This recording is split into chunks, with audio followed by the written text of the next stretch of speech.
There are very few bands that are big jazz bands that are touring, you know, and sometimes I feel I'm the only one, but that's not quite true, and there are some wonderful bands, but they don't do the kind of touring that I do, and of course which Basie and Ellington and Kenton and Woody and Buddy used to do, you know, and so that's why it's so much fun just to come here and be able to I see all those great players. Like last night was, well, I wanted to turn around and play to them, you know, and because it was fun to look at them because they look older than me. That's true. That's true. That's pretty old. Well, I tell you, it's always been the dance band or the jazz band for some reason when it got to the big band era. Before that, you know, Louis Armstrong used to play for dancing. I mean, when he was with King Oliver's band.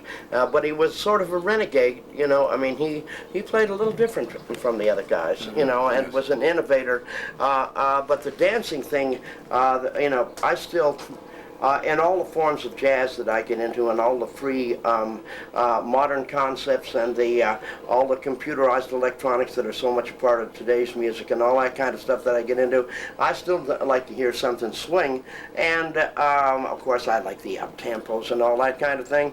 But you'll find that the young jazz musician who comes out of these jazz schools does not want to be particularly limited to what tempo. In other words, if you take hit and run, people are going to hurt themselves on the dance floor, you know, and because the tempo's too fast.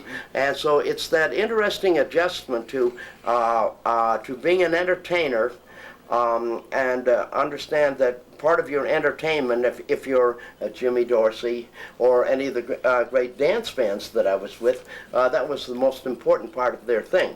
They would have their half an hour show together, compact and set, you know. But their dance music had a tremendous amount of jazz content in it, and just as Bobby Hackett was such a great jazz trumpet player with the Glenn Miller Band that we consider a dance band, you know, but the jazz content was always there. Those are the bands I like the best, you know. I'm not the other extremely commercial bands, which we don't need to mention. That's a different ball game. That's where you become a domestic when you're. I guess we could call it like the top 40 bands and stuff like that. And I know a lot of young people, though, that have developed their talents by being in those bands. And, well, the same thing with what we call the ghost bands. Nowadays, a lot of players you'll find that are on my band now, if they hadn't had perhaps the training of going through like so-and-so in the Jimmy Dorsey band, so-and-so in the whatever band, they wouldn't have had that experience to be able to get on my band, you know. How's your band doing, by the way? We're doing very well, Oh, thank good. you. Yes. Well, yeah, well, listen, it's my turn now. And I just want to know how the band is doing, man. Well, we're doing very well, Maynard. We're trying to play some of your arrangements now and then. No, you shouldn't do that. It'll ruin your image. Well, a new young band has to treat itself as being contemporary in the way you do it. In other words, you can't go to, like here we are with Stan Kenton. It's almost useless to say, how did Stan Kenton do it? Maybe even, how did Maynard Ferguson do it?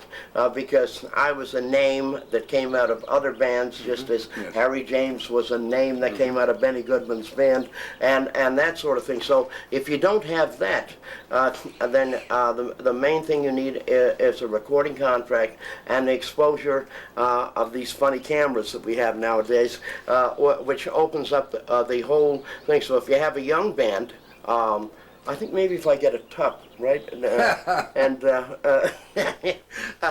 But I think that it's important. The youth thing is what's missing in band leaders right now.